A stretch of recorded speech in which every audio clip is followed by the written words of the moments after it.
স্বামীর ভালোবাসার শখের জিনিসটা নিজের হাতে সাথে করে নিয়ে এসে স্বামীর হাতেই তুলে দিলাম। এখন ভাবতেছি স্বামী আবার ভালোবাসার জিনিসটা পেয়ে আবার আমাকেই ভুলে যায় নাকি।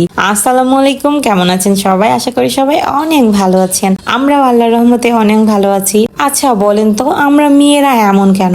ছেলেদেরও তো কোনো কিছু শখ আহ্লাদ থাকতে পারে। সব সময় তো আমরা আমাদের হাজবেন্ড, বাবা, ভাই সবার কাছে কিন্তু আবদার করি যে আমাদের এই জিনিসটা শখের, এই জিনিসটা আমাদের লাগবে, এই জিনিসটা আমাদের খুবই পছন্দের, এটা আমাদের শখের জিনিস। কিন্তু আমরা কখনোই বাবা, ভাই, হাজবেন্ড, তো এই তিন পার্সনের কাছে কখনোই শোনা হয়নি যে বাবা তোমার কি কোনো জিনিস পছন্দের আছে, বা হাজবেন্ডের কোনো জিনিস পছন্দের আছে। এটা কিন্তু আমরা কখনোই জিজ্ঞাসা করি না। আমরা এমন কেন মেয়েরা, বলেন তো? আমি মেয়ে হয়েও আজকে আমার এই জিনিসটা বারবার মনে হচ্ছিল, কেননা আমার হাজবেন্ডের নাকি অনেক দিনের শখ যে একটা এসি নিবে, আর তার এই শখটার কথা আমি কখনো জানি না, বা জানতামই না, বা জানার কখনো চেষ্টাও করিনি। কখনো আমি তাকে জিজ্ঞাসাই করিনি যে আচ্ছা তোমার কি কোনো জিনিস পছন্দ আছে, পছন্দের কি কোনো জিনিস আছে যেটা তুমি নিতে পারো না, বা সেই। দেখেন হাজবেন্ড কিন্তু সবসময় বলে যে তোমার পছন্দের কি কি জিনিস বলো, তোমাকে সেটা নিয়ে দেওয়ার চেষ্টা করব, এরকম করে বলে। কিন্তু আমরা মেয়েরা দেখেন কখনোই কিন্তু তাদেরকে এই কথাটা বলি না। আমি তো কখনোই বলিনি, কিন্তু অন্য আপুরা হয়তো বা বলতেও পারে। আমার মনে হয় না যে কোনো স্ত্রীরা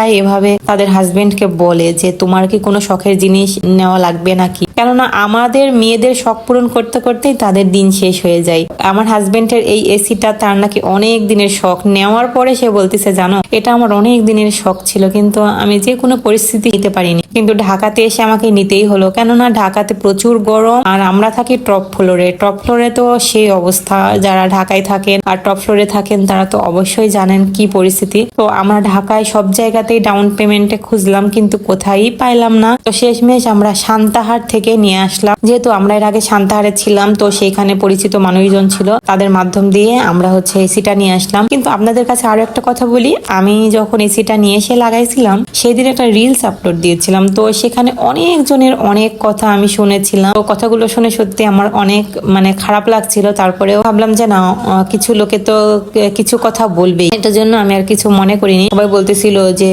চাকরি করে তারপরে আবার এসি লাগাচ্ছে অমুক সমক। আসলে আপনারা জানেনই না যে এখনকার যুগে আসলে কোনো জিনিসই নেওয়া বেশি কঠিন না। কেননা এখন সব জিনিসই এইরকম ডাউন পেমেন্টে নেওয়া যায়, এবং মাসিক একটা যে কিস্তি সেটার মাধ্যমে কিন্তু এটা পরিশোধ করা যায়। তো যারা যারা এই ধারণা আছে তারা আসলে কখনোই কোনো জিনিসই কিনতে পারে না, আর যারা এগুলো বুঝে তারা কখনো এরকম ধরনের কমেন্টও করে না। যাই হোক, যারা কমেন্ট করেছেন এরকম ধরনের তাদেরকে অনেক ধন্যবাদ, কারণ আপনারা হয়তো বা না বুঝেই কমেন্ট গুলো করেছেন, বা ইনবক্সে এসে আবার আমাকে বলতেছে। যাই হোক, বলছেন কোনো সমস্যা নেই। আপনাদেরকে সত্যি আপনারা আমাদের জন্য দোয়া করবে যেন আমরা ছোট ছোট চাকরি করে এরকম বড় বড় জিনিস কিনতে পারি। আসলে বাসায় আরো কিন্তু দামি দামি ফার্নিচার থাকে, দেখেন মানুষের কিন্তু সেগুলোতে কোনো নজর পড়ে না। কিন্তু এসি এমন একটা কি জিনিস আমি বুঝলাম না, সেই জিনিসটাতে সবার এত নজর, এত সবাই এমন চোখে দেখে এই জিনিসটাকে, নিয়ে মনে হচ্ছে আমি কোনো ভুল করে ফেলছি এমনটা। যাই হোক, মানুষের কথাতে কান দিলে তো হবে না, আর গরমে যেহেতু থাকতে পারতেছি না তাহলে কি হবে। কিন্তু একটা কথা কি জানেন, আমি আবার এসিতে ঘুমাইতে পারি না, এসিতে শুইতে পারি না, এসিতে থাকতে পারি না, কারণ আমার অভ্যাস নেই। অভ্যাস না থাকলে যেটা হয় আর কি, আমার মাথা ব্যথা হয়, অনেক সমস্যার সম্মুখীন হই আমি। তো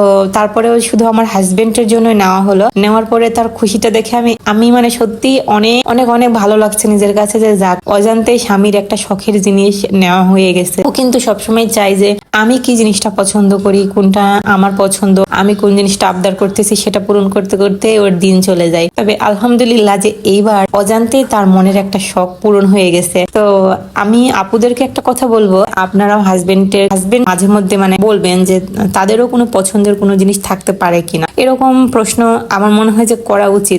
আমি আগে জানতাম যে একটা ছেলে মনে হয় শুধু একটা বাইক পাইলেই খুশি হয়, কিন্তু এটা ভুল ধারণা। যাই হোক, অনেক বকবক করে ফেললাম। এইদিকে আমাদের এসি লাগানো প্রায় কমপ্লিট, আর ভাইয়ারা অনেক পরিশ্রম করছে, প্রায় 3-4 ঘন্টা সময় লেগে গেছিল। আমাদের আবার একটু ড্রিল মেশিনে ফুটা করতে একটু সমস্যা হচ্ছিল, কেন জানি না, এই জন্য অনেক দেরি হয়ে গেছিল।